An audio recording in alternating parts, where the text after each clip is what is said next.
What's up, everybody? Welcome back to the Vanguard. We're here once again with another great live stream for y'all. How's it going, Zach? Yeah, dude, a little bit of a break. Gavin and I were out of town, but we're back, excited as ever.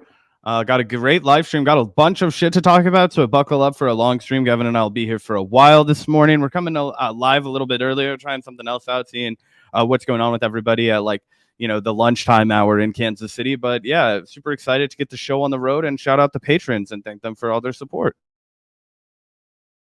Yeah, absolutely. We are live a little bit earlier than usual this morning. We just have so many stories we've been wanting to cover over the last week or so in our absence that we just have to get it all out here. We just have to come out here, give you guys our thoughts. As always, we're really excited. So yeah, like Zach said, make sure to stick around for the full live stream. We have a lot of great stuff to go over today. But before we get started, we do like to shout out our patrons. Thanks so much to everyone supporting the show on patreon.com/the Vanguard channel.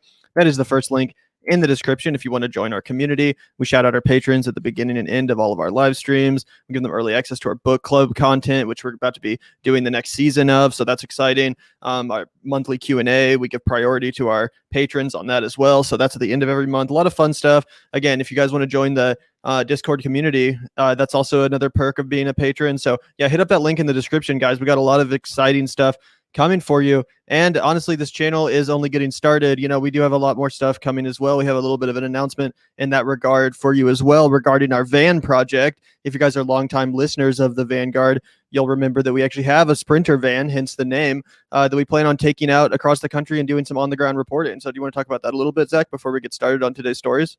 Yeah, so the odyssey of getting our fucking van. So guys, this has been my greatest lesson in bureaucracy since starting the Vanguard. So the Vanguard, obviously we make money and Patreon money and all that kind of stuff, and so we bought this van and we've been trying to get it registered legally with the state of Missouri so that it has a real license plate. Right now it has a fake one on there, so we can't really take it around anywhere. It's basically, I'm just trying not to get it towed by our apartment community, which is why it's been kind of just stranded for a long time. And anyway, now that the hearing's over, I can tell you guys everything that happened. Basically, on a whim, Gavin and I went and bought a van that was admittedly a great deal. We got an awesome deal on this 2004 Freightliner Sprinter van. We bought it from this guy who was a dentist out in the suburbs of Kansas City.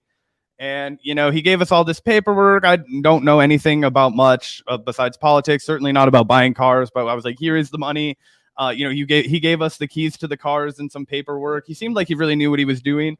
Well, we didn't get a real title for the van. It was a bunch of stuff, it makes us look like real dumbasses when I tell you about it. But either way, so we've gone through this huge, messy bureaucratic process of getting a title for the van in our names without, the assistance of the person that we originally purchased the van from. And, that's a quiet titling process. But because of COVID, getting a hearing date scheduled was super difficult. And finally, this morning, we got before a judge. The guy, we were like, hey, man, we really just need title for this van. And he was like, thumbs up, you can have this van and a title on it. So they're going to mail that to us. And then we can finally, get out on the fucking road. Basically, all of the shit talking kind of podcasting that we've done has just been killing time until we can get out on the road, because it's actually way harder to jump through all the hoops that the government puts through you.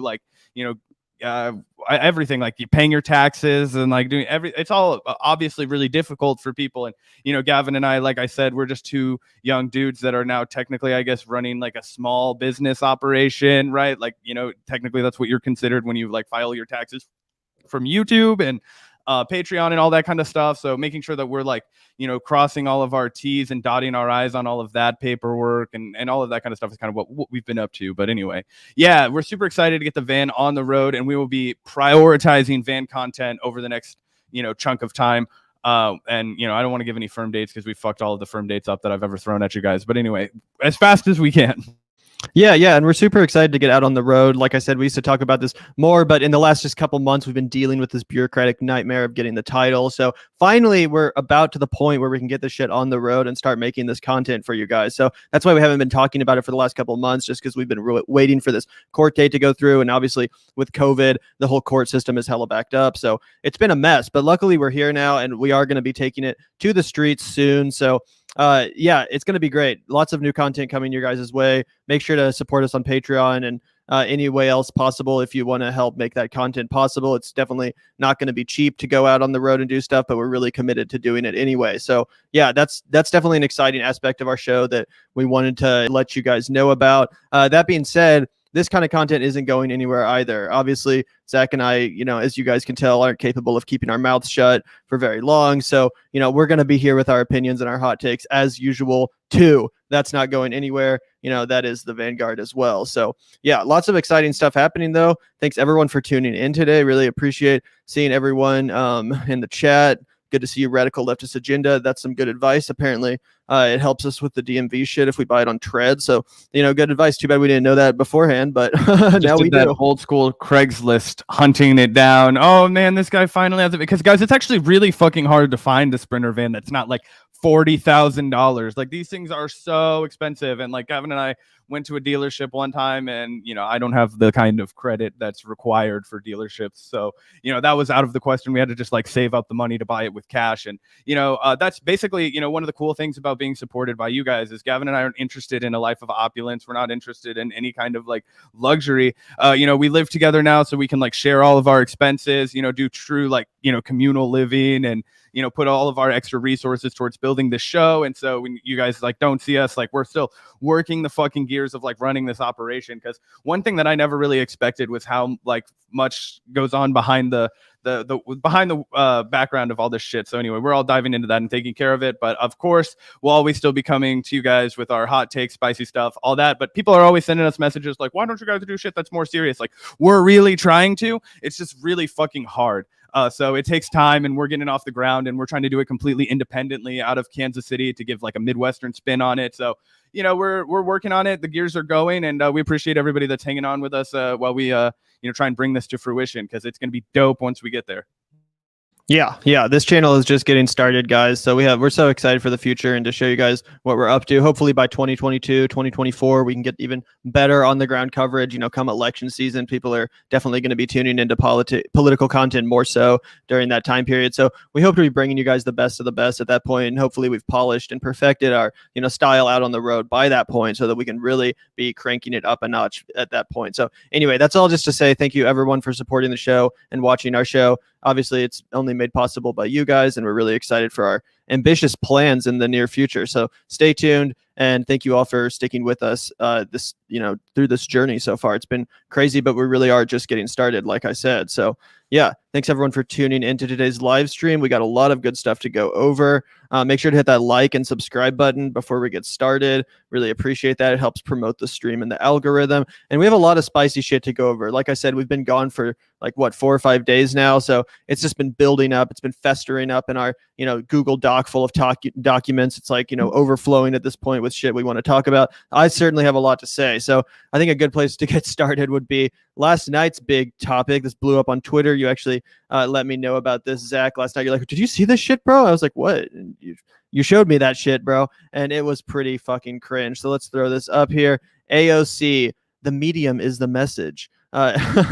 This was the dress that AOC wore to the Met Gala last night. Actually, it was last night. Yeah, a bunch of fucking rich people, $35,000 a ticket to get into the Met Gala, and none other than the icon of modern day American socialism, AOC, spotted there at the fucking gala. So this is absolute cringe. I'll try to find some more pictures, but what did you think about this, Zach? So obviously this is going to naturally bring those Hassan Piker comparisons, right? But Hassan Piker is a streamer, right? He's a shit talker like you and me. She's an elected congressperson, okay? And she's an elected congressperson that's kind of shafted everybody that put a lot of faith in her. I mean, one of the things that I put in our group chat when I first saw this, Gavin and I, our other housemate, my girlfriend, have a group chat, whatever. And I put it in there that AOC is the next Obama. Because she and you pointed out, dude, AOC didn't even make it to the presidency before she sold out to us completely. Like, she's just revealing who she is. She just wants to partake in the opulence. This is complete theater. It's a stunt. It reminds me of Lady Gaga Like it was actually a better fucking stunt when Lady Gaga wore a meat dress. Like, you know what I mean? Like that was actually cool. Like if AOC had shown up in a meat dress, I would have been like, all right, this is at least like something ostentatious. This is at least audacious. This is just like her being like, it's kind of like when hippie culture started to be commodified and like accepted into like the real bourgeois, right? Like, you know, you have John Lennon wearing all kinds of weird shit, but he's hanging out with other millionaires, and like George Harrison is saying that he's a Buddhist who doesn't believe in possessions, while he has 35 fucking antique cars in his garage. Like, you know what I'm saying? That's what's happening with socialism right now. It is becoming like a bourgeois, like kind of pastime, right? Like it's a label. It's kind of like, you know, you lean into it, and what they're doing is they're watering it down, right? If you can be a socialist congressperson that's showing up to a $35,000 plus per ticket event, and God knows how much that dress is worth now after she's wearing it, I guarantee you it would go for a shit ton of money. So all these kinds of things, it's just dripping with opulence. Meanwhile, last week on fucking Labor Day, the last federal unemployment benefits went out. People haven't forgotten, but maybe she has, that the eviction moratorium that Joe Biden imposed was ruled unconstitutional by the Supreme Court. So instead she's out prancing around pretending that she's doing something, when really what she's doing is she's just letting the rich know, letting her fucking like virtue signaling to the other people of her new class that she is not going to do anything serious, and that she's just going to pose for photos and virtue signal instead of actually bringing anything to the table to get it done. And I don't give a fuck who designed this dress, right? Like, I don't give a shit if you found a fucking, like, you know, I don't even want to say somebody that's in a really bad fucking position, right? Like, who cares who the fuck it is, right? And this person in desperation designed my fucking dress, and that's why I'm going to the fucking Met Gala to go swoon and fucking around with a bunch of people that I don't like, have absolutely the opposite politics of mine, clearly, except you're the one that's changing your politics. You know what I mean? It would break my fucking mind to go to the Met Gala and not do something like throw paint on everybody. You know what I mean? Yeah, I want to say thanks so much for the $5 cynical syndicalist unsolicited book recommendation. John Foster and Alan Doles and Their Secret World War. Thanks so much for that. We'll definitely check that out. We're about to start our new book club segment, actually, and we're going to be releasing a poll for our audience, but we'll definitely put that into consideration. So thanks so much for the $5. Really appreciate that. But yeah, this is total insanity, this AOC Met Gala shit. And I wanted to put this tweet up on screen too, because it kind of inspired a little bit of a conversation in the replies. This is Vanessa Friedman, who's I think like the fashion columnist for the New York Times. So, you know, definitely not someone I normally would ever pay attention to. But she put out this tweet saying AOC attending the $35,000 a ticket Met Gala in a gown blaring tax the rich is a complicated proposition. By the way, does this not look like some Dr. Seuss lettering? Like, do these letters not look like they're from a Dr. Seuss book? Anyway, I saw a great tweet that was like, why is she wearing Chick-fil-A font? Yeah, exactly. Well, it's a Chick-fil-A color scheme for sure, but the font looks like fucking Dr. Seuss to me. Anyway, underneath someone says, I'm sure she was invited, even if she wasn't.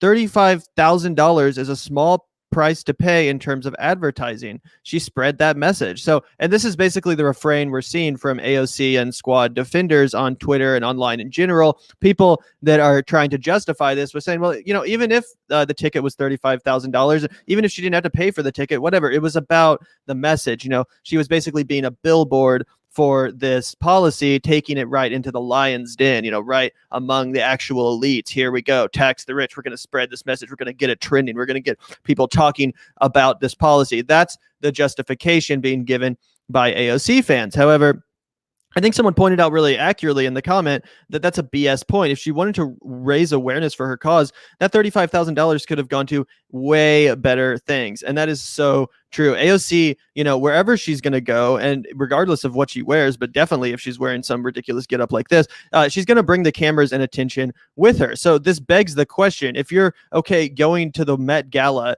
you know, schmoozing and rubbing elbows with fellow elites and celebrities, Hollywood people, you know, the most disgusting examples of the capitalist class, essentially. If you're cool with going there to schmooze and rub elbows with those people, then why would you not be okay taking this message to, I don't know, the front of the fucking White House? Why not, you know, actually be in a protest? Why not actually make some noise and make your point to the people that really are in control of power. You know, you hang out in DC with the most powerful people in the entire world. Literally, you have direct access to these people. And this is where you decide to take your statement, the fucking Met Gala, the literal, you know, party for bougie celebrities and elites that, I mean, you know, as gross and disgusting as they are, most of those people aren't actually in control of the levers of power. Again, they don't have the ability to tax the rich. You know, you can't just go up to like George Clooney and be like, pay higher taxes, motherfucker. Like, that's not going to work. You have to systemically change the system to force George Clooney and fucking, you know, Bradley Cooper and all these people to pay higher taxes. But just wearing this slogan into a party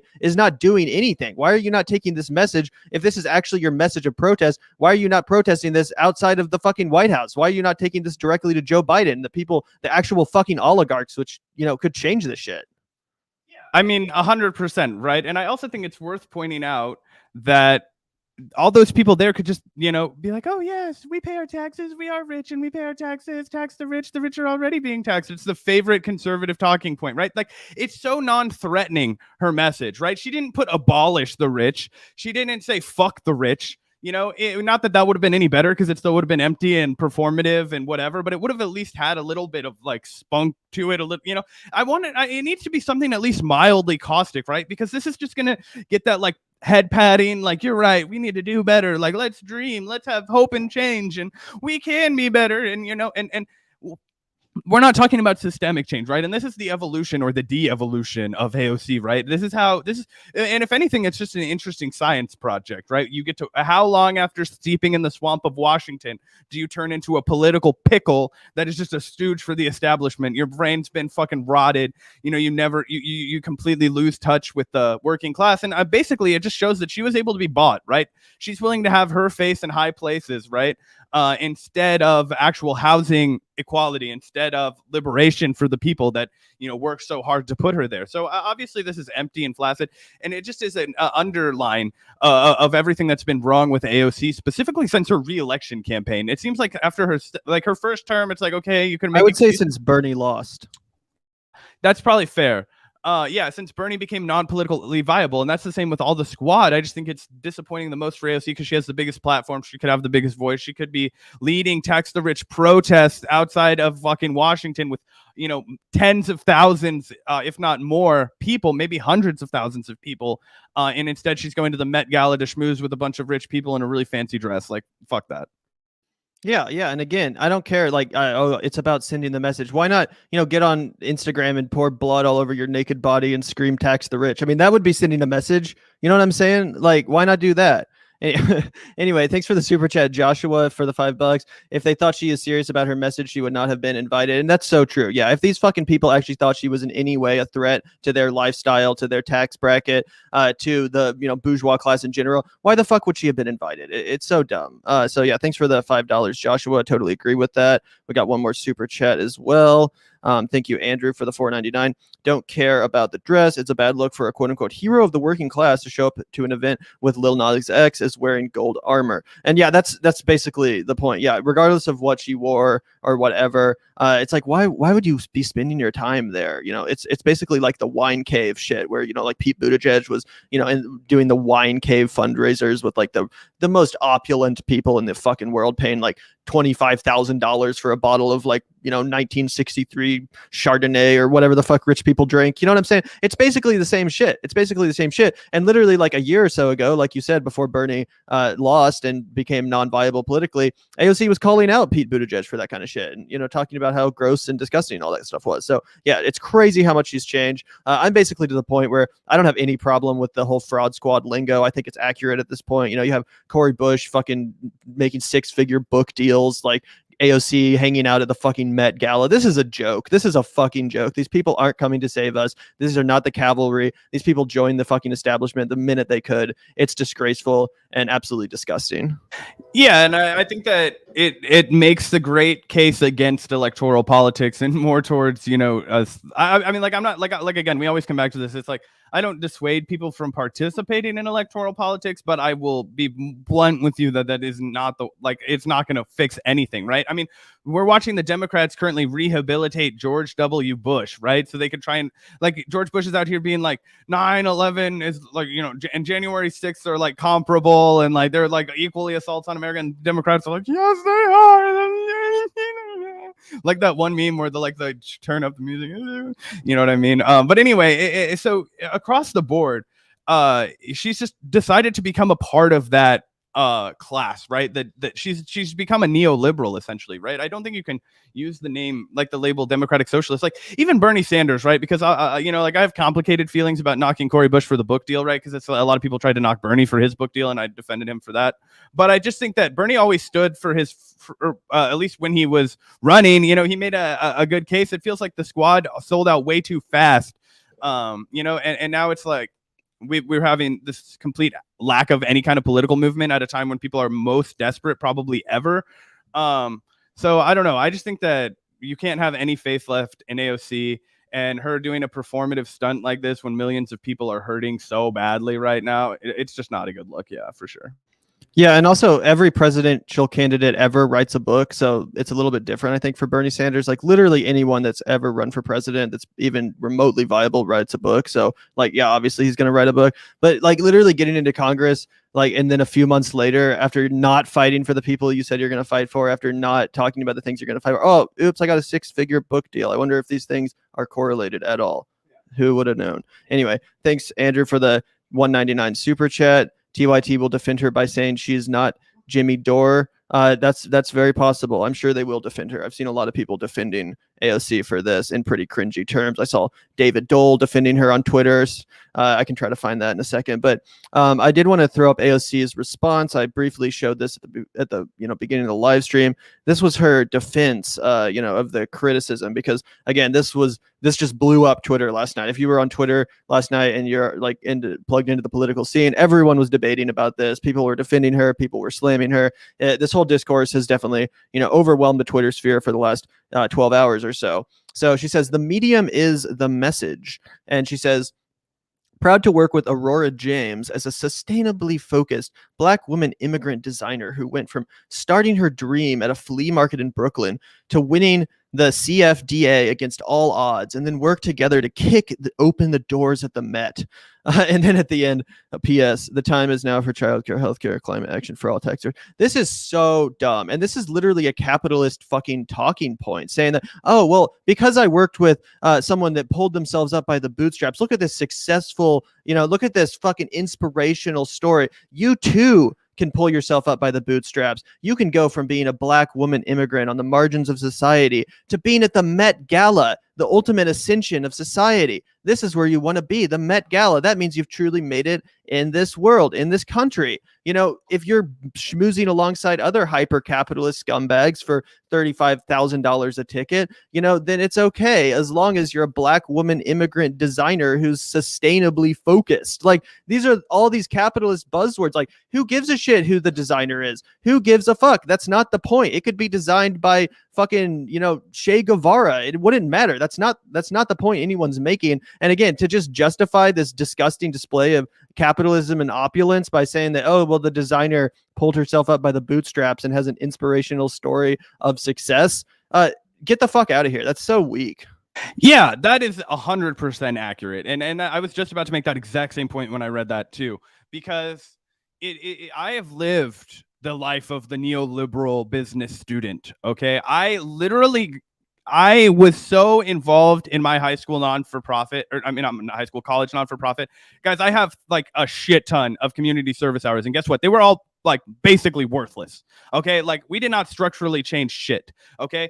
I was, and I mean, for whatever, it was part of my political evolution to understand that literally most non-for-profits are scams. But you like work really hard as a volunteer, and I'm not shitting on volunteers for non-for-profits, but the people up top, the people that you're like constantly going to for donations, people like everyone at the Met Gala, they're never going to fundamentally change anything. What they want is people like this Aurora James lady, who's brilliant, and I'm sure are absolutely hardworking and has a tremendous story. I might watch a movie about it if it ever gets made, right? But I don't give a shit because it doesn't change my politics, right? One example does not justify a meritocracy to me. I don't care how brilliant this woman is. Capitalism is still a fucking corrupt system, and in America, it's broken as hell. And I bet you this woman, if you sat her down and you were like, "Hey, man, did you have like a luck or a moment of opportunity that you don't think was supplied to every single other woman immigrant that came to this country?" She'd be like, "Fuck yeah, that happened to me. I had this break," because that happens to everybody that's successful, right? Gavin and I aren't very successful at all, but we're really proud of what we've built on YouTube. And guess what? We've had lucky breaks. You know what I mean? Like, people have been nice to us, throwing it out. It doesn't mean that like, oh, we're going to use this to justify meritocracy on YouTube. Get the fuck out of here. YouTube is broken as shit. The algorithm's fucked. It makes you do all kinds of weird shit if you want to try and like break through all these kinds of things. You can't, like, you have to be aware of that. There's no self-awareness here with this AOC tweet. She literally argues for neoliberal capitalism as she's calling herself a democratic socialist. And to be fair, neoliberal Democrats want to tax the rich, just not enough. They want to keep the classes separated. They want a slightly more robust middle class than we have right now. And then they want to maintain the class of hyper opulence, right? That is what they want. And they want the fucking poor to get out of their way. They want to, oh yeah, you can be, you know, an up and coming person and still get to the Met Gala where you're surrounded by 99% of people who inherited their fucking wealth. Okay. Like that's what they want. She's literally making she's advocating for neoliberal policy. She's literally doing the Barack Obama, except she started out with much more forceful rhetoric than Barack Obama did. She called herself a democratic socialist. She said she supported things like Medicare for all, the Green New Deal, all these squad policies that, guess what? None of those fuckers support that you're out schmoozing with, rubbing elbows with. Those rich people, they don't want to bankroll that shit. They don't. And they will keep paying their fucking lobbyists behind your back to do it. So whatever you've convinced yourself in this topsy-turvy world that you're like doing some fucking favor to the working class by hanging out with rich people, it never worked in the past and it doesn't work now. Like, it was OJ doing a service to the black community when he was like fucking hanging out with a bunch of white people. Oh, I'm not black, I'm OJ. I'm just hanging out with all these fucking rich white people. No. Is it like technically, I guess, progress for civil rights for you know, in the 50s it was, but now we have a lot more lofty goals, and they had a lot more lofty goals back then too. I don't want to dissuade that, but they were fucking undersold and, you know, diluted by the exact kind of shit, just like what's happening now. And I think Glenn Greenwald actually wrote an interesting piece about it, and I don't agree with all of Glenn's takes on COVID. But he certainly underscores a point that I think is fair, how only the servants at the Met Gala, who I guarantee you were not being compensated justly. And AOC didn't have anything to say about that. She never, you know, the people who were going to be bringing her fucking amuse-bouches and hors d'oeuvres and whatever else she was stuffing her fucking face with, along with these other opulent pricks getting fucking drunk. I don't fucking know, but while they're being serviced, right, by people who are wearing masks so that they don't have to, because their faces are what the people want to see, that would be disruptful. Meanwhile, they've been telling everybody to wear a mask, which meanwhile, they've been breaking their laws the whole time. It's the same Gavin Newsom shit, which we'll get into later. You know what I mean? Yeah, no, that's totally accurate. 100%. And it is, yeah, it's a great point by Glenn Greenwald as well. I would definitely urge you guys to check out that piece in its entirety. I did want to shout out a few super chats real quick. Thank you, Mike H, for the $5. As long as she continues to fight for every penny of that $3.5 trillion reconciliation bill, I'll still support her, even though she is cringe. I mean, yeah, we'll obviously give credit to people where it's due. You know, if people are fighting for the right policies and they're actually using their leverage, as the squad has appeared to have done over the course of these negotiations, and obviously they do deserve credit. That being said, we're still going to criticize them where they deserve criticism. I think that's, you know, pretty fair as well. So yeah, thanks, Mike, for the $5 though. We got a few more super chats. Leave the juice out of this. That's funny. We will not leave the juice out of this. His name will be brought up again. But yeah, thanks for the $2, Kimp. Really appreciate that.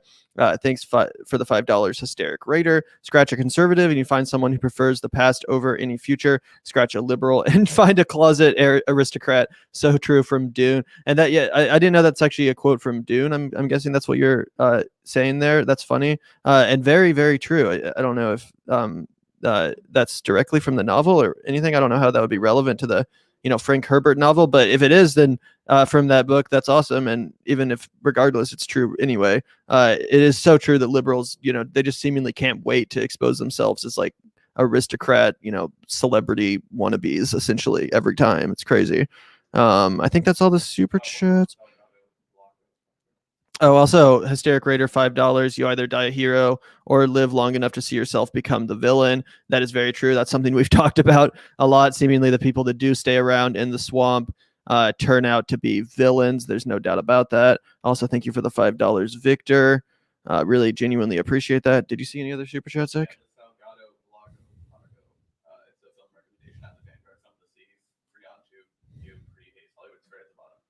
Yes. Yeah. Thank you, Salgado, for the $5.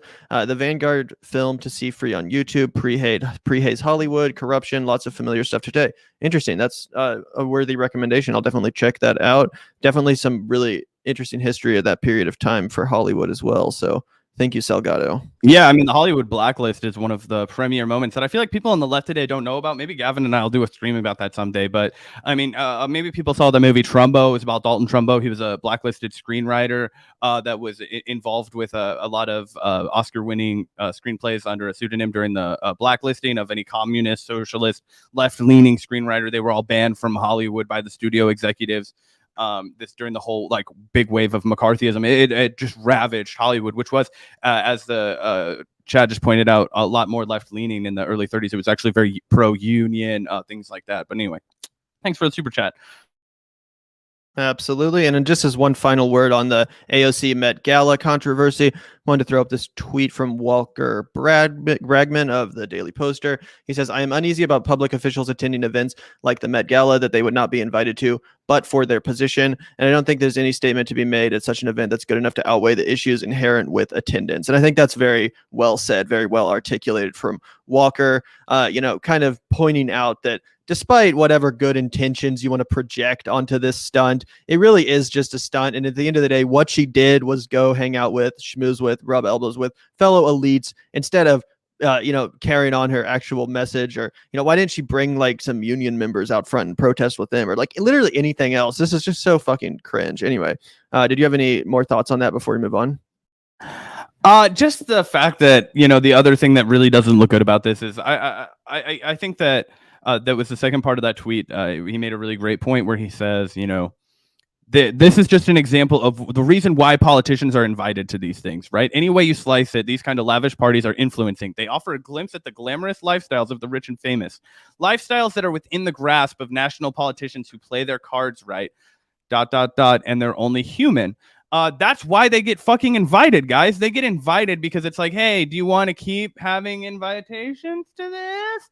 Don't fucking tax us. You can wear whatever the fuck you want, but stay the fuck unproductive. That's exactly what's happening here, So that's exactly spot on. Yeah, absolutely. And I think it's also worth pointing out, as Walker does there, that it's liberals like AOC that are telling everyone they need to put their masks back on, they need to be taking this seriously, they need to be taking the pandemic as seriously as possible and all that stuff. It's not a very good example to set to go hang out, schmooze with all your fucking rich friends without masks while people with masks serve you fucking caviar and champagne. Like, how fucking out of touch can you possibly be, man? And it almost makes it more insulting that she tried to spin it as this like protest performance or whatever. Like, I honestly, if she just had gone to the Met Gala in a regular dress and hadn't made this big fucking performance out of it, I'd honestly be almost more forgiving. Because now it just seems like she wants to have her cake and eat it too. She wants to be part of the elite, schmooze with these fucking celebrities and drink champagne with them. And also she wants to maintain some semblance of cred as a socialist icon in this country. So,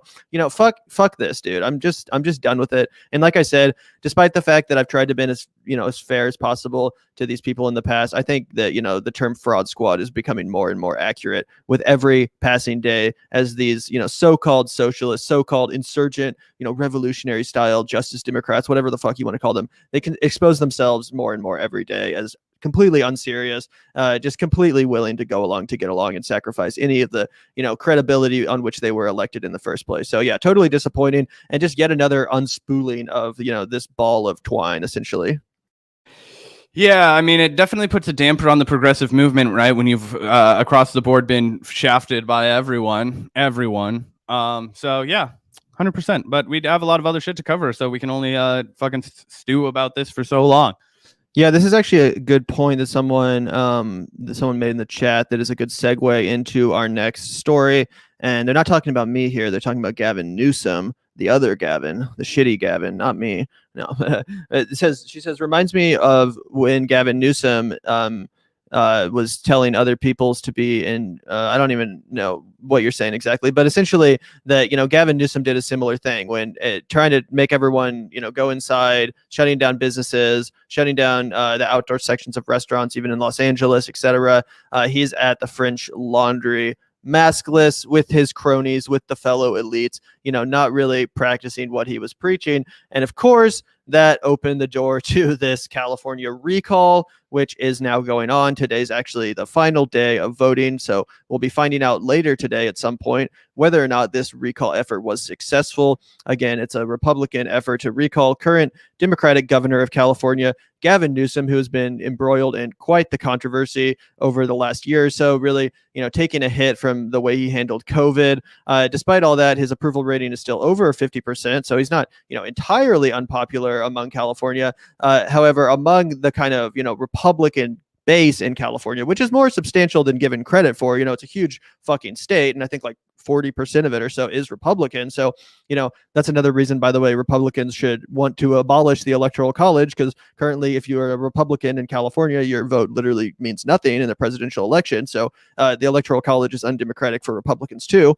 That being said, they opened the door. Gavin Newsom opened the door to this recall campaign via a number of missteps, but probably most notably that French Laundry moment where, the conservative media and media at large just, seized on that moment, and accurately so. I mean, he totally opened the door to it. Like I said, he totally deserved the criticism. Anyway, it made him look like an out of touch, elitist hypocrite. And now there's this recall going on. Again, today is the final day of voting. So we'll decide later, or we'll figure out, we'll find out later if it was successful. But there's been some very interesting developments. If you guys remember, Caitlyn Jenner was running at the beginning. I think she technically still is. However, that fizzled out pretty quickly and mostly just made for, some kind of like clickbaity headlines. A lot of, liberals made fun of Caitlyn for obvious reasons, complete dumbass. But it seemingly another threat emerged shortly after Caitlyn Jenner's 15 minutes of fame. I guess she's had a lot more than 15 at this point in her life. But Larry Elder, conservative radio host, total idiot, by the way, total fucking moron, just representative of some of the worst and most, unpopulist tendencies of conservatism, frankly, has really come up as the new contender in this election. And he's the second, he's the second contender behind Gavin Newsom. If Gavin Newsom were to lose this recall, then Larry Elder would, become the governor. So this is all made for some interesting conversation. But unfortunately, Rose McGowan, someone who we've covered positively in the past, waded into this and basically exposed herself as a total fucking joker, in my opinion. So let's take a look at this, guys. We can see here that actress and activist Rose McGowan says she is no longer a Hollywood Democrat, endorses Larry Elder for California governor. Let's take a look here. She says, the time for radical change is now. So that's pretty funny considering that she's literally endorsing a boomer conservative radio host. She might as well literally be endorsing Rush Limbaugh, obviously who's dead, but Larry Elder is basically no different. But just to be fair, let's take a look at her video, her endorsement, and see if there's any merit behind this. Because like I said, Gavin Newsom is a degenerate. He's a piece of shit. He's an elitist, fucking idiot and a hypocrite. So he totally opened up the door to this recall. Let's see if Rose makes any good points about why she wants Larry Elder to be the next governor. I travel the world and I've had so many people say to me, Americans are the most uneducated. Not wrong, but they are wrong in this. It's undereducated. It's systematic, and it's done to you all on purpose to keep you part of a complicity machine that benefits few. This is not a country or a state for everyone. This is a country for the few. This is a country for people like hair gel in the Bahamas. Okay, that's the reality. And I really wish I had better news. It gives me no pleasure to be the bearer of truth, which is sometimes ugly. But do you want a society that has gangrene on its leg, but puts on a fancy suit and pretends it's not there while they hobble in pain? Or do you want to just stop, look at reality, take your medicine, clean up the wound, and run? Run free. Why not change? Why not go big? Why not put a stake in the heart of evil? Because that's what this really is. This is good and this is evil. And if you're tired of people looking at this country like it's the Florida of the world, which it is looked upon that way because, you know, it's earned it in a lot of ways. I know this place has it Oh, you mean the state controlled by Republicans? Anyway. in it to be better. I know it does. I've met so many good people in this country. Not the elites. Absolutely not. But the person I meet, you know, that's the housekeeper at the hotel I'm staying at, who shouldn't even have that title because she's a queen of a woman. And then we have the Jennifer Siebel Newsoms of the world. Why? Why do you keep choosing that? Why do you keep electing that? Don't listen to their buzzwords. Cult leaders, which is what these people are. I would know. I grew up in one, like I said. They massage your mind. They keep you in fear. They keep you in doubt. I kind of suspect on the inside that this is all a lie, but I don't want to be the one that stands out and takes it on the chin. Well, I'm here to confirm for you it is a lie. It is a fact. So yeah, I think it's safe to say that Rose McGowan should be fucking institutionalized. Yeah, look, the thing is, it's like everybody's like, oh my God, she's endorsing a Democrat and not endorsing a Democrat and the Vanguard's melting down because they can't handle fucking eclectic politics. Blah, blah. I'm like, why the fuck would you support somebody that wants to cut taxes for the elites, that wants to fucking promote conservative economics? Like, do you just abandon your fucking actual political policy initiatives as soon as you like fucking, this is culture war, man. This is like her trying to like play her cards right. Like she's just steeped in the culture war. And like, yes, it's true what she's saying at the beginning about how Americans are chronically undereducated, but she's just fucking embodying that right now. Like, oh, okay. So just because Gavin's Newsom bad, Larry Elder is good. Like, no. They're both bullshit. They're both bullshit. They're absolutely both bullshit. So why would you endorse either of them? I don't fucking know. Like Gavin Newsom is a huge piece of shit. We have done nothing but call him absolute scumbag. And I'm not going to hear him stand here and say that he's anything other than like a byproduct of Democrats in Silicon Valley that have pushed his campaign to the top. Like he's just like a Kamala Harris California Democrat. Like this is absolutely obvious. But Larry Elder is no like fucking change to the system. You know, that's just a standard dude that would get elected in a place like Kentucky or fucking Georgia. Would you be fucking cheerleading behind some fucker that's running as a Republican in Georgia? No, probably not. Because guess what? He's also fucked. Like, it's just mind-boggling to me. And she's here making herself look like an absolute elitist piece of shit when she's like, and those housekeepers who don't even deserve that name, they should be called queens. That's what they are. I'm like, are you fucking so out of touch that you're like, it's ridiculous. And she's like speaking like she's doing a monologue at an audition in Hollywood, which I think also makes her just look like an even more vacuous, out of touch celebrity. But again, she's really fucking picking up a following with One American News Network. Yeah, this is absolute verbal diarrhea, just fucking dribbling out of Rose's mouth at this point. Makes no fucking sense. It's so clear she doesn't know what the fuck she's talking about. She doesn't talk about a single policy. All it is this like, oh, the Democrats are cult leaders and radical crazies, and I'm a fucking Rose McGowan. Like, what do you think the Republican Party is? Who the fuck do you think Larry Elder is? Some like populist champion or some shit? Like, what the fuck do you think that the Republican Party stands for that the Democratic Party doesn't? How are you going to acknowledge the issues with one of the parties, but then act like the other one is somehow the antidote to it without acknowledging that both parties are equally part of the problem and that both represents the capitalist oligarchic duopoly? I thought Rose McGowan was like supposedly a third party person. Like, for a while she was like endorsing the MPP and shit. Now you're going to turn around and endorse a Larry Elder. Like, what the fuck even is this? And also, Larry Elder is literally worse than Gavin Newsom. Quite, in fact, quantifiably worse on things like environment, on things like taxing the rich. He literally supports offshore drilling. He doesn't support women's right to choose, et cetera, et cetera. This is literally no different than people who identified accurately the problems with Hillary Clinton or Joe Biden and then turned around and said, well, I'm going to vote for Trump. He's better. It's literally the same thing. It's not better. It's arguably even worse, but either way, it's so counterproductive and also just way to ruin all of your credibility in one fucking fell swoop. I think that's represented well if you look at the replies under this tweet she made. Again, this hilarious tweet. The time for radical change is now. Yeah, I'm sure radical change will come along with electing Rush Limbaugh as your fucking governor, essentially. But yeah, a lot of people in her comments, her followers are seemingly not with this comment, this endorsement. Here it says Gavin Newsom is part of the problem, but so is Larry Elder. You can be against both of these assholes. See how that works. Larry Elder is a shitbag as bad as Gavin Newsom. So yeah, pretty much exactly what I just said. Here, as another supporter says, I'm very sad seeing this. You are such a strong advocate for women's rights. You have a huge LGBT fan base, and this man stands against all of that. I'm sorry for Newsom's wife, but why not remove support from both of them? Why support Elder? You cannot support them equally.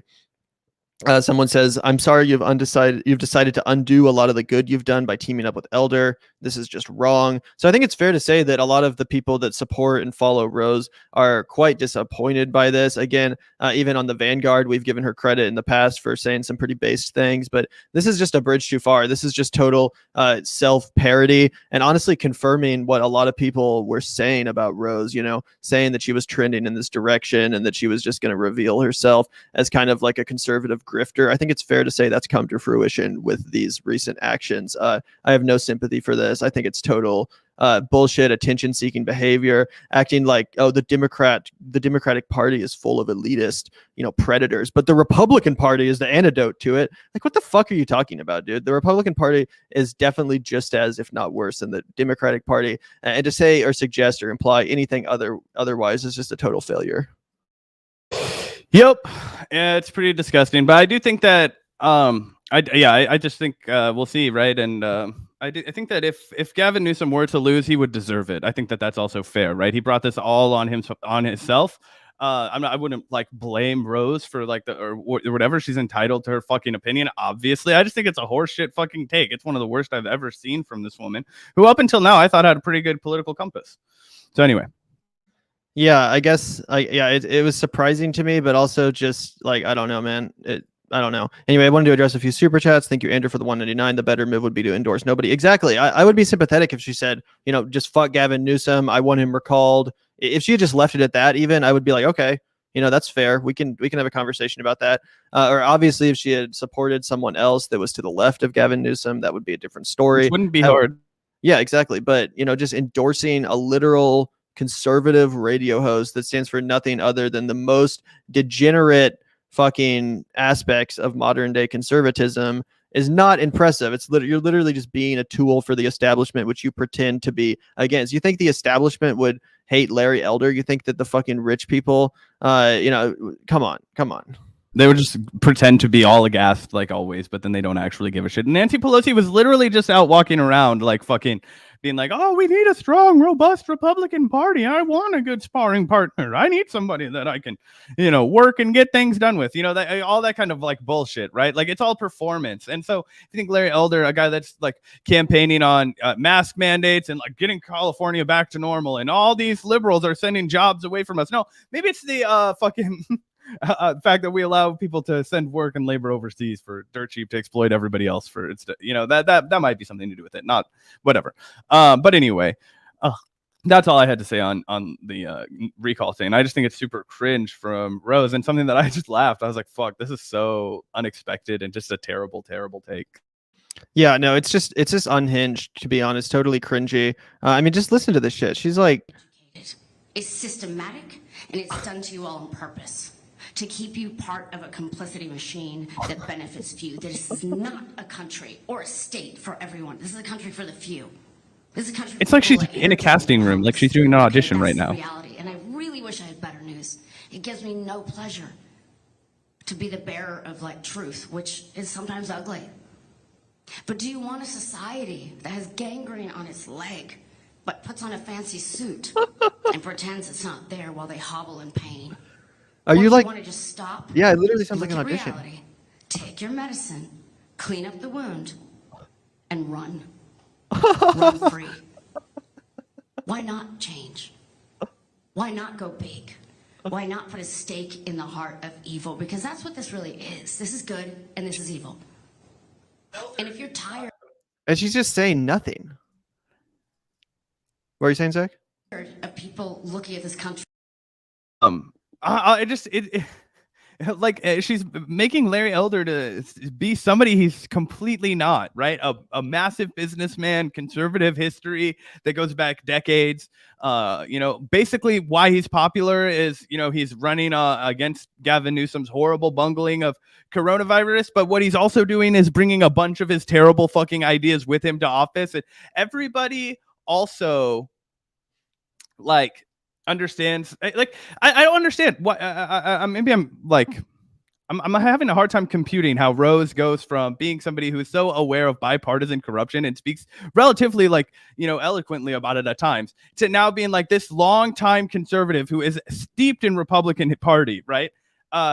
Built his whole fucking support base off of it, is now like some like stake in the heart of fucking corporate oligarchy, or like the mainstream media, or like, celebrity Hollywood, whatever the fuck she thinks she's fighting against. Like this is fucking crazy. And it's like she's auditioning for like Van Helsing or something. Like, we're gonna slay this fucking evil together. We can't let society be overrun by. I don't know, man. It's just all of this just seems like a bad B movie that I would rather see her starring in than giving this kind of political analysis. Like it's the Florida of the world, which it is looked upon that way because it's earned it in a lot of ways. I know this place has it in it to be better. I know it does. I've met so many good people in this country. Not the elites. Absolutely not. But the person I meet, that's the housekeeper at the hotel I'm staying at, who shouldn't even have that title because she's a queen of a woman. It's like Michael Scott. The Jennifer Siebel Newsoms of the world. Why? Why do you keep choosing that? Why do you keep electing that? Electing what? Like, what the fuck are you even talking about? Like, I can't deal with this clip, guys. It's just too much. I don't want to dunk on Rose too much because I know she's been through a lot, but this is unhinged. And if you think this is compelling, then I do not know what to tell you. If you think this is even remotely compelling, then you are just extremely susceptible to straight up fucking tomfoolery. I don't know how else to put it. This is some bullshit, guys. Anyway, we can move on because I don't just want to keep fucking cracking myself up by listening to this, but it really is some funny shit, guys. Anyway, this is apparently Larry Elder's biggest and best spokesperson. So once again, the Republican Party, by the way, the anti-celebrity, anti-elite party, employing literal celebrities and elitists to make the case. So yeah, just another hilarious example of hypocrisy and unhinged fucking cringe and idiocy. But yeah, so much for that. Time for some more unhinged idiocy. What's next? Let's see. Do you want to talk about this new Jill Stein interview? Oh yeah, that was based. We actually we were literally like leaving town and getting in the car when this all broke. I've been excited to talk about this, but obviously, Gavin, you were a 2016 Jill Stein voter, longtime supporter of probably the outside of Ralph Nader, the most well-known Green Party candidate, spokesperson, etc.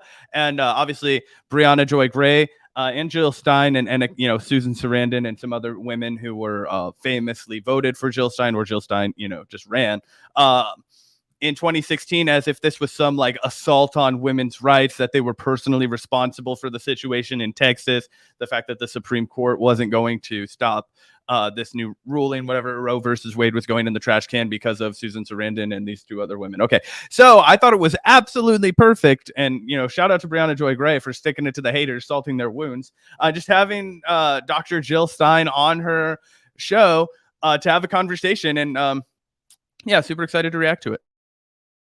Yeah, this was a fantastic interview. I would definitely urge you guys to check out the full thing. As you can see here on screen, Jill Stein on the Bad Faith podcast. Yeah, Breonna Joy Gray posted this clip. They talk about a lot of things: the infrastructure bill, HR 1, ranked choice voting, all this stuff. It was a fantastic conversation. And again, I would definitely urge you guys to check it out in its entirety. As someone that did vote for Jill Stein, obviously I'm a big fan of her and her message. And honestly, she's a very talented speaker overall. If I think she was a lot more impressive than the Howie Hawkins ticket, what they had to offer. I thought that Jill Stein was just such a better orator and communicator of these ideas. And I think she was a fantastic candidate. So yeah, this was just a great interview. And like I said, Jill Stein is someone who I really look up to.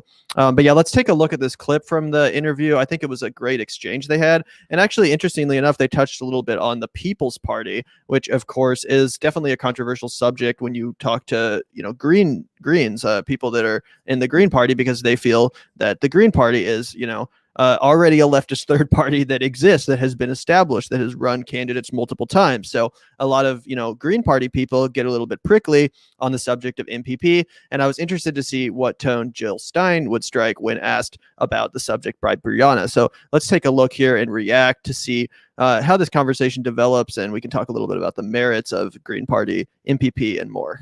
And others have recently said and have maintained that they will not vote for the bipartisan infrastructure bill unless the broader human infrastructure bill is also passed. Do you have confidence that they're actually going to stick that landing and force the vote, as it were, on this issue? I'm afraid not, not by any means. If they couldn't, force a $15 minimum wage or, a vote on Medicare for all, I don't see how they're going to do this where there's a bigger package, a much bigger package at stake. And it's not the be all end all, but it does have a lot of good stuff in it. It's going to be a very hard decision for them. And I just think they are too much a part of the system to be able to flaunt it. It's the same thing that, I sort of see as the curse that Bernie carries around, which is that he's been inside of the echo chamber of Washington, D.C. for a very long time. And while he calls himself an independent, he really doesn't have an independent mindset. Not that he doesn't play a very, very valuable role, but valuable, like how valuable? We have really kind of a convergence of existential threats right now. There's no getting out of here alive unless we really begin to get out of the echo chamber and begin to really consider how to change this. There's very little time here. And I think we need to think of this as, as what could be our final effort to turn this breaking point into a tipping point. So that was the wrong clip. It was still very good, though. Very good answer from Jill Stein. But let's play the right clip where she talks really about quickly. Oh, really quickly, though.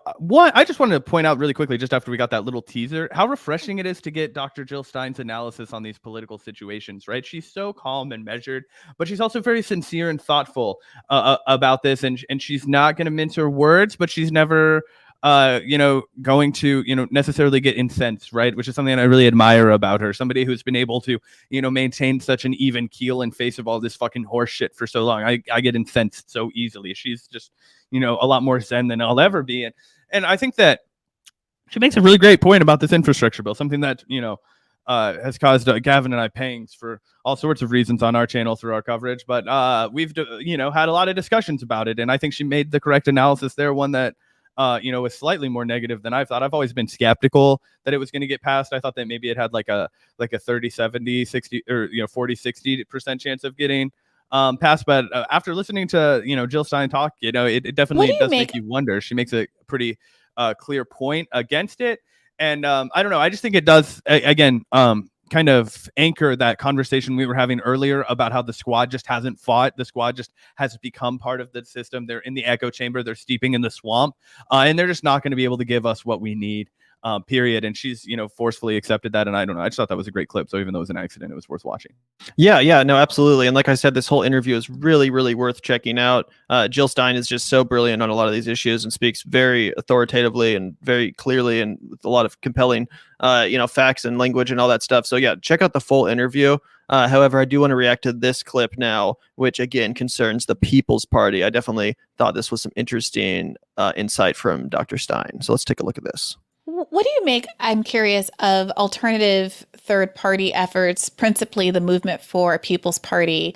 They've argued when asked, why not just support the Green Party, that the Green Party has some particular deficits insofar as it is bogged down with an association as a kind of exclusively environmental party as opposed to a more socialist party. Are you supportive of MPP, or do you think it's a distraction from what the work the Green Party is able to do? Let me say, I think we need multi-partisan democracy. We do need more parties. I don't find MPP's pitch persuasive because, it sort of reflects that they're new kids on the block here. In They what think, way? oh, you got tarnished, oh, Ralph Nader got smeared. Oh, Jill Stein got smeared. Well, guess what, kids? When you become a threat, you're going to be smeared. Maybe it's already happening. If you get far enough to become a threat, you're going to be smeared. You can't start over every time you get smeared. That's what the rapacious oligarchy wants you to do. They want you to throw out everything you've built and start all over again. We have to be seeking collaboration, working together on ranked choice voting and collaborating around races. And I have not found, MPP interested in that, which to me says they're not quite ready for prime time. What do you mean they haven't been interested in that? The efforts that we have made for those kinds of collaborations, they've not been interested. I think there's a great effort here to denigrate the Greens, and I'm not sure what that is about. It's unfortunate. It is misguided. I'm not sure it's coming from everybody, but, from certain parts, from certain quarters, it's been sort of their consistent theme. Let's accept working together. How about that? As opposed to trying to eliminate, the guys who were here before you for whatever reason. Yeah, because you don't But like their name. We'll certainly have. We've had, we'll have MPP people on, and I hope we can have a panel at some point where we talk about the pros and cons of various approaches here. But I also wanted to ask. I'd love to have a debate. I would love to have a debate with MPP. Good fucking luck. We'd love to set see something it. like that up. So yeah, I thought that was a great answer from Dr. Stein. I think the best point she makes a couple really good points here. I think number one, the best point she makes is the Greens have tried, they've reached out to the MPP activists and tried to collaborate. And guys, we have to get this straight. Third parties are already at a very disadvantage. They're at a huge disadvantage. It's going to be an uphill battle, almost, impossible, but it's going to be an uphill battle to succeed as a third party candidate.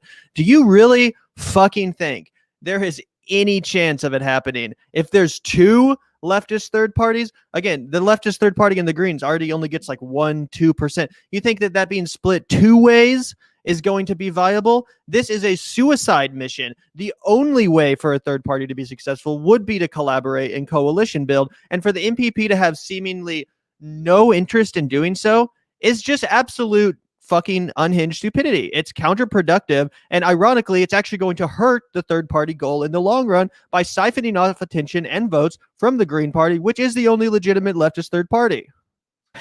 Yeah, I mean, look, obviously, it's just funny. I didn't look at the comment section when she was talking about the People's Parties might get smeared if they're successful, but I can imagine what was in there. But I just think that, look, the biggest red flags that have come from the People's Party is their just complete lack of transparency, right? The fact that they're not really willing to engage with everybody openly. Like, I will be shocked. I'll put my socks in my fucking mouth if there is a bad faith interview with Nick Branagh and Jill Stein on the same call where they can debate civilly. I don't think it'll ever happen. But if it does, I'll eat my fucking words on this podcast, because then now we finally have an opportunity where we can be like, guys, I don't give a shit if it's us that talk to them. It doesn't matter to me at all.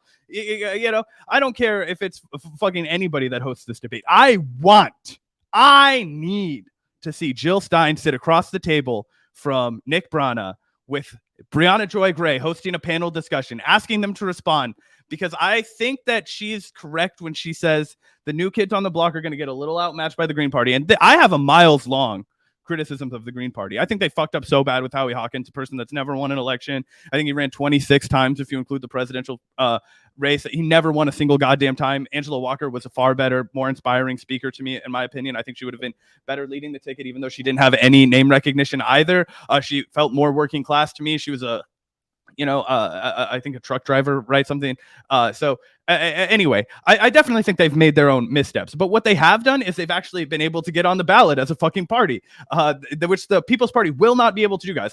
You can all wait and be disappointed, but they will run as an independent. Paula Jean Swearengin will run as an independent, and she will allege that she will then transfer to being a People's Party candidate. So that's what's going to happen. They're not going to actually have a People's Party and West Virginia, where Paula Jean Swearengin is running. That's just not going to fucking happen. So these kinds of this groundwork, this infrastructure that's laid by the Green Party is absolutely necessary. And if the MPP were serious about building a broad coalition of working class people to change the game, they would be desperate to collaborate with not just the Green Party, but the DSA and all of these other organizations.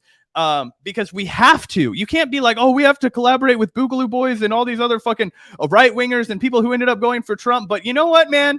Your strategy last summer when we were talking about this one opaque leftist strategy was a little off base. Get the fuck out of here. You're a fraud. Like, okay, you can have problems. Again, like I just said, I have problems with the Green Party. I have problems with MPP. I have problems with the DSA. We need all of those people, not the leadership, but all of the people that are working, actually doing that kind of shit to make it happen. We need them all to work together on one party. And if the MPP is not interested in doing that, then it's a distraction. I'm sorry. Yeah. And not only has the Green Party got on the ballot, actually, something that, like you said, the MPP will probably never actually accomplish, but they've actually won elections on a local level, something which the MPP has expressed no interest in ever accomplishing. Again, actually winning elections at a local level where the majority of change could actually be affected by a single person. We can obviously look at Shama Sawant in Seattle as a prime example of how, yes, third-party politicians can be successful at a local fucking level. And again, that's not to say we shouldn't try on the congressional presidential level, but let's be serious here. For building a new party from the ground up, maybe we should start with, I don't know, city council, state house, state senate, et cetera, actual winnable elections to build the infrastructure for a party, something that the Green Party actually has succeeded in. Again, I have tons of criticisms of the Green Party too. We've criticized them, ad nauseum on this channel for the mistakes that they've made. That being said, at least they are an actual third party. At least they are a political party that has got on the ballot, that has people elected around the country, that has some semblance of a legitimate ground game and infrastructure to do what would be necessary. So, I think it's madness that MPP has no room to collaborate, has no interest in collaborating with the actual, third-party activists, which have laid the groundwork for this movement for the last 20 fucking years.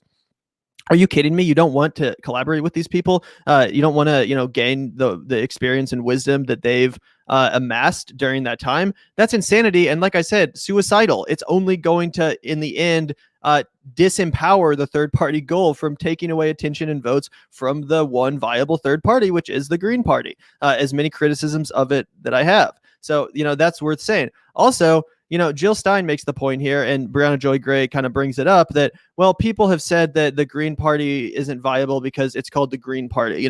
People are just going to associate it with the environmentalists, the tree huggers, the hippies. It's unviable because, no one's going to vote for the Green Party. But I was actually thinking about this, and I actually used to kind of agree with that point. Earlier in this channel's history, I would actually make that point. But something that I've thought about more recently, even just over the last 6 months or so, is I think climate is slowly but surely becoming one of the most, if not the most important issues that's affecting people in the country and in the world. People on all sides of the political spectrum are freaking out. They know that climate disaster is not only going to happen, but is happening. It's happening all across the country. The fucking California is on fire. There's hurricanes and floods in every goddamn direction.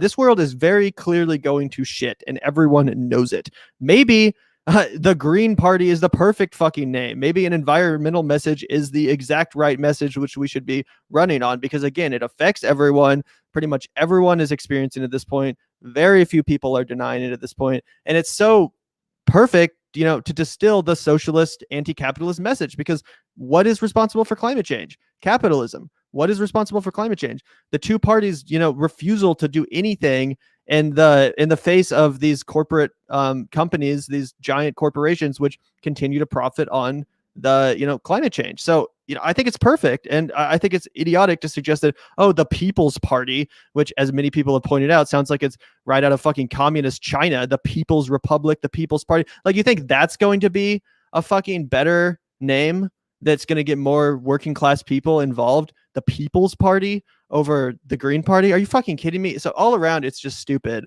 But I think that Jill Stein did a great job of pointing out kind of the flaws in their approach so far.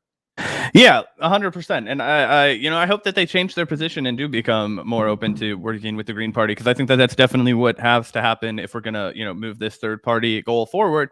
Because I think third party politics is at this point, really the only option as far as, you know, making change through electoralism. And obviously it's a massive uphill battle, and that's why I don't think we should just scrap all of the like very difficult, very you know, blood, sweat, and tears put into it work that the Green Party has done to get, you know, actually be able to participate in these channels of democracy. Because if there's anything that, you know, the MPP's experience teaches us, it's that, yeah, they put like a massive amount of hurdles in your way to even be part of the conversation, right? To even get party status.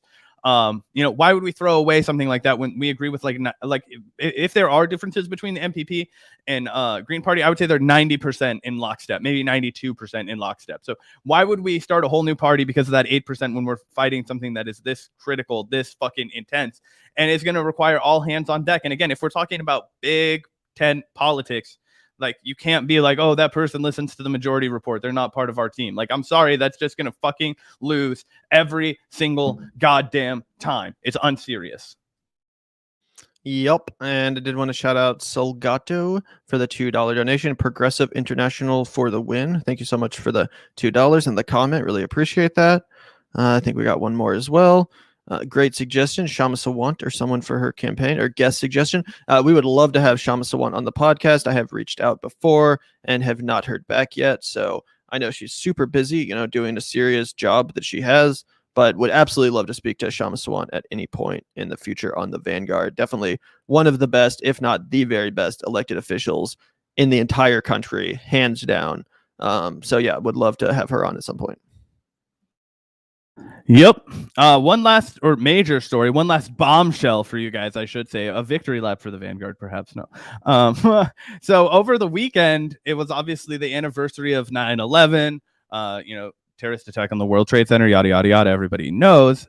So a lot of imperialists were taking to Twitter to, you know, kind of relish and talk about how Islam was a terror, and, you know, all these fucking brutal savages overseas that came and, you know, attacked our great nation. And, you know, we had to go over there and slaughter all their children and, you know, wives, and, you know, ruin their weddings and bomb the shit out of like multiple countries as, you know, retribution, right? But you might be surprised how mask off some former presidential candidates in the Democratic primary went. Just like a week and a half ago, Gavin and I were roasting Tulsi for her horse shit fucking comments about the Afghan withdrawal being like dripping with Islamophobia. Well, now it's not just dripping, it's just spelled the fuck out. She just was like, in case you had any fucking questions about my feeling towards the followers of Islam, this is how I feel. Let us #never forget that it was the Islamist ideology which inspired the terrorist attacks and declaration of war against America on 9/11.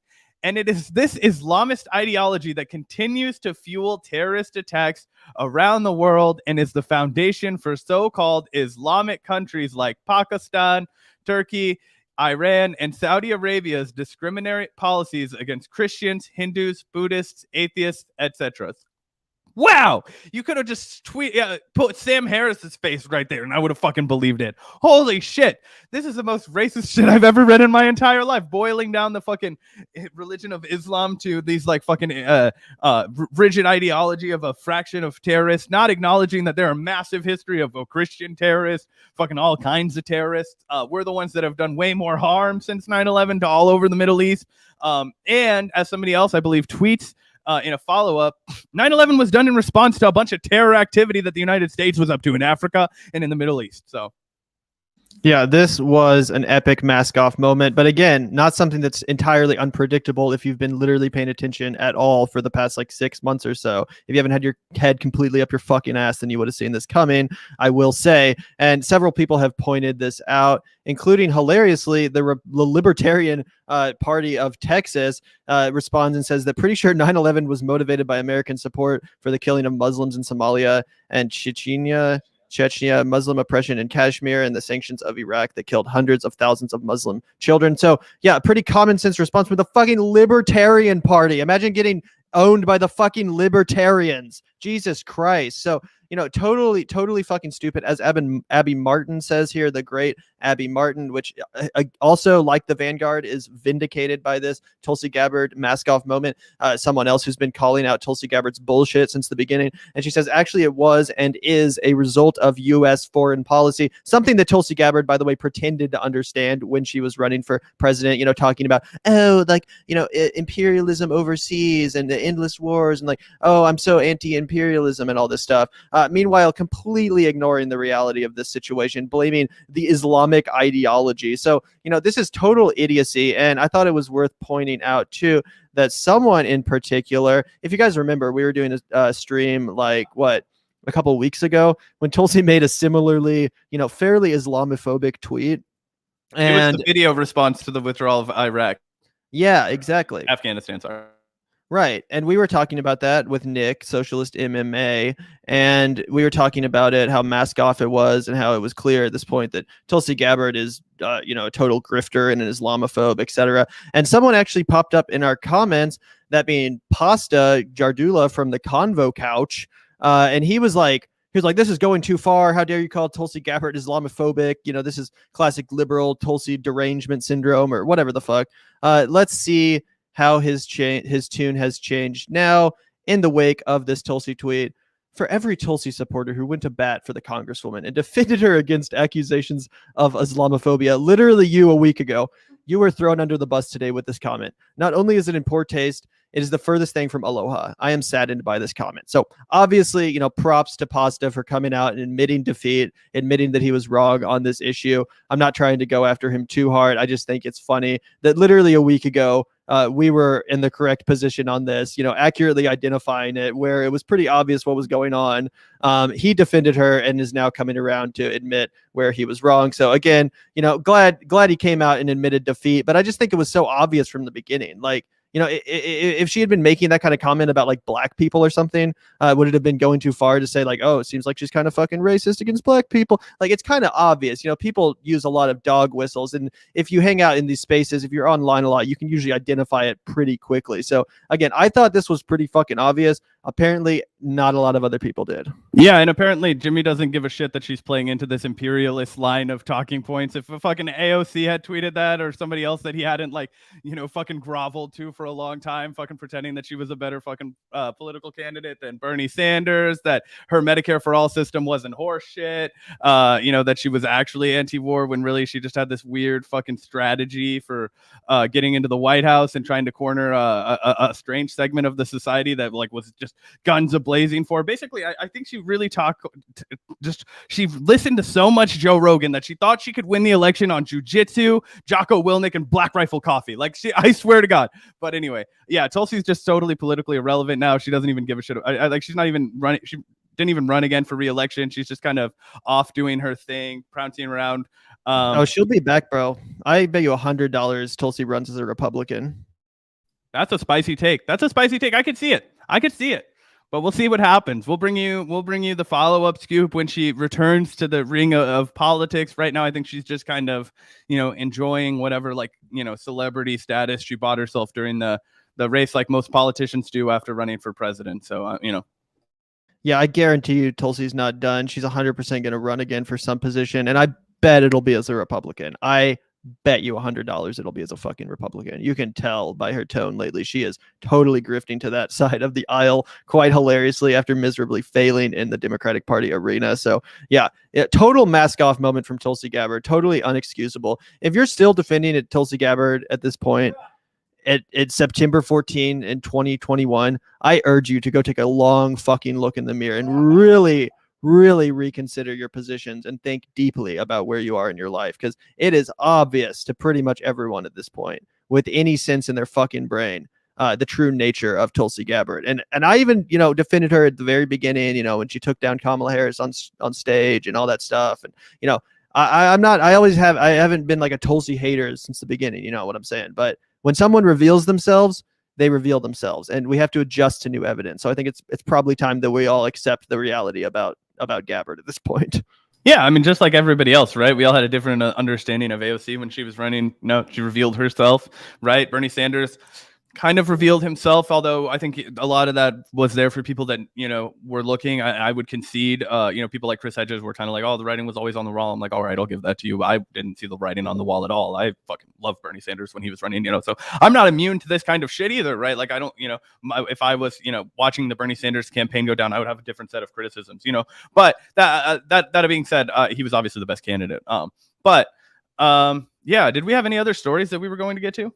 There was one more story that I wanted to talk about, and that's another Vanguard favorite, another person we're just huge fans of over here at the Vanguard, and that is Andrew Yang coming back to fail for a third consecutive time, this time with a third party. So yeah, we were just talking about third parties and how necessary they are and how great, you know, third party challenges to the establishment are. But that being said, we have to be honest about what this is right here, and that is a desperate bid for attention and money from no other than Andrew Yang, who just coming off of his second miserable fucking failure. I mean, the first time when he ran for president, obviously he was a no-name, total, you know, it was like a total, you know, fluke kind of, you know, candidacy. Like he just happened to blow up because he had these interesting talking points and went on a lot of podcasts, etc. So you can't blame him from doing poorly in the first election. But when he ran for mayor of New York City, he literally squandered a seemingly insurmountable like 10, 15 point lead over the competition and came in fourth place, the first to drop out that night. So,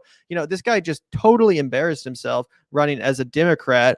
And now he's turning around and launching a third party, which again, you know, off the bat, okay, I'm in favor of challenging the duopoly. I'm in favor of third parties. Let's hear the man out. Former presidential and New York mayoral candidate Andrew Yang is set to launch a third party next month, according to two people familiar with the matter. I wonder why he would be starting it next month. I wonder if there's anything that he'll be launching this party in conjunction with. Oh, wait, the release of his new book, Forward, Notes on the Future of Our Democracy. Oh, okay. So Andrew Yang is literally launching an entire third party as a publicity stunt to fucking up the sales figure and revenue on his shitty new book that otherwise no one would fucking buy.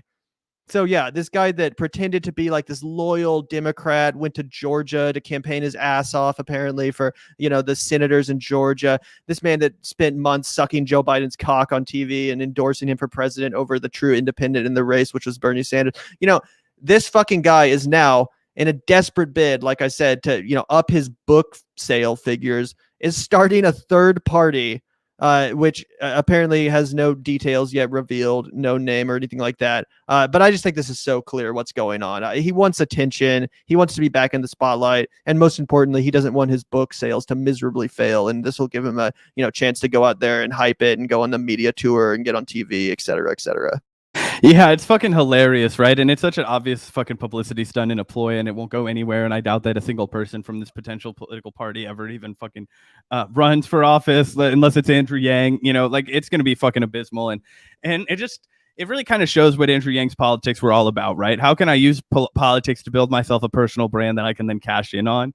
And I think he's been doing that masterfully. So while he was just fucking awful at getting himself into an actual election seat, he has done a decent job of finding like a group of an audience that, you know, he can kind of like justify all of their inclinations and like give them a, you know, like obviously the Yang Gang has shrunk since he made all those cringy comments when he was running for mayor.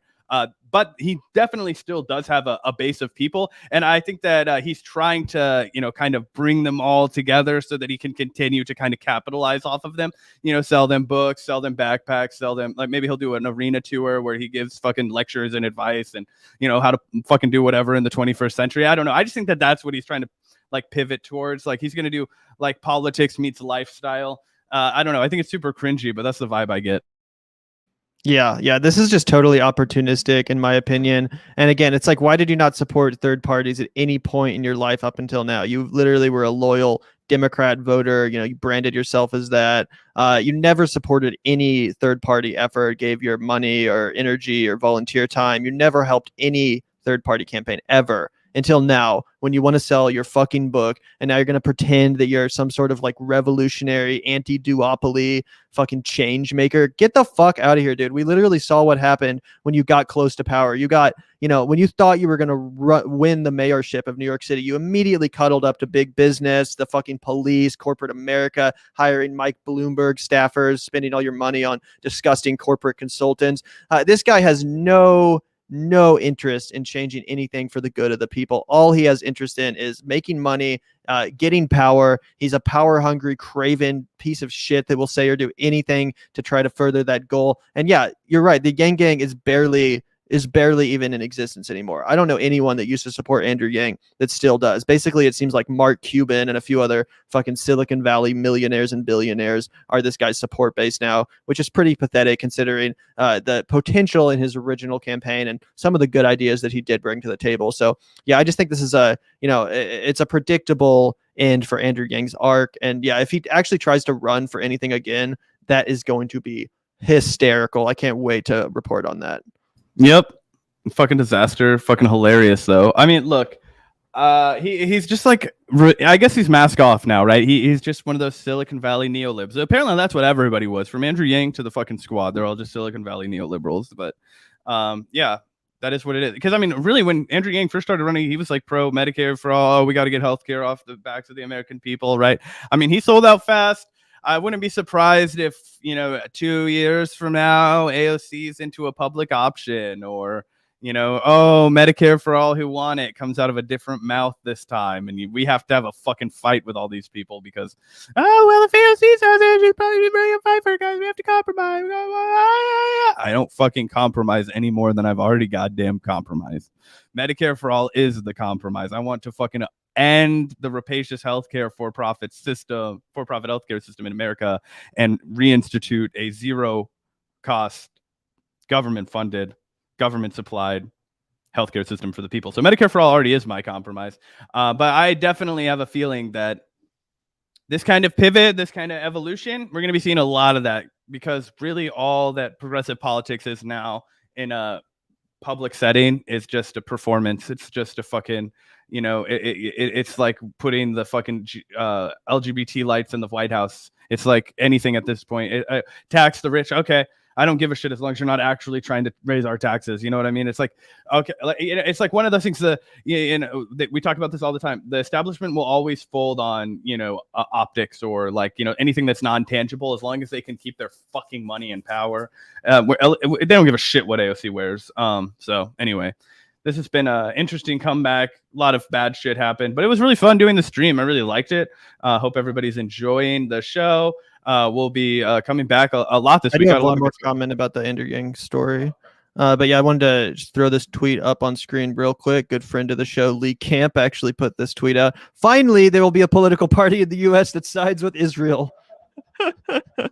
So yeah, that's totally correct. It really gets to the point of the issue here. It's like, what exactly would Andrew Yang's third party be proposing that's all that different from what we already have represented in our options? It's not like he came out here and said, the Republicans, the Democrats, they're both symptomatic of the great evil, which is capitalism. We need a third party to challenge capitalism. Of course he didn't say that because he is a capitalist. He is a fucking capitalist. He's a fucking neoliberal. So like, he's literally just doing this for attention. He's not offering anything seriously different. He still sides with Israel. He still sides with capital. He is a fucking establishment creature. Why are you starting a third party? You're literally just doing it for attention and for your book sales, your shitty new book that literally no one would otherwise read if it weren't for you generating a few headlines with this dumbass story. So yeah, it's totally performative. And like you said, just like the AOC thing, essentially. So yeah, I think that pretty much concludes the Andrew Yang segment, though, and our live stream for today. Thank you, Spark, for the $2. The Nabisco strike enters second month with all 6 plans. Fuck yeah, we will definitely be reporting on this in our next live stream. Obviously, we stand in solidarity with the Nabisco workers, and make sure not to buy any Oreos or any other disgusting fucking putrid products. For the remainder of this strike, definitely, in solidarity with those workers. Such an inspiration to us all. So yeah, thanks everyone for tuning in today. I know it was a spicy live stream. Probably said a few things which you vehemently disagreed with, but thanks for staying around anyway. Really appreciate it. And we appreciate the fact that you guys are open to an interesting and, spicy discourse. So thanks, guys. And also got to shout out the patrons one more time. So let me do that. Thanks so much to everyone supporting the show. Patreon.com/the Vanguard channel. That's the link in the description. If you want to join our patron community, we do shout out our patrons at the beginning and end of all of our live streams. So if you want to be shouted out, in addition to our other benefits, like getting access to our Discord server, early access to our book club, and a bunch of other cool shit. Again, that link is in the description, patreon.com/the Vanguard channel. But yeah, we appreciate everyone tuning in today. It was an awesome live stream. Thanks for hanging out with us. Thanks for listening to us yammer. And we'll be back probably tomorrow.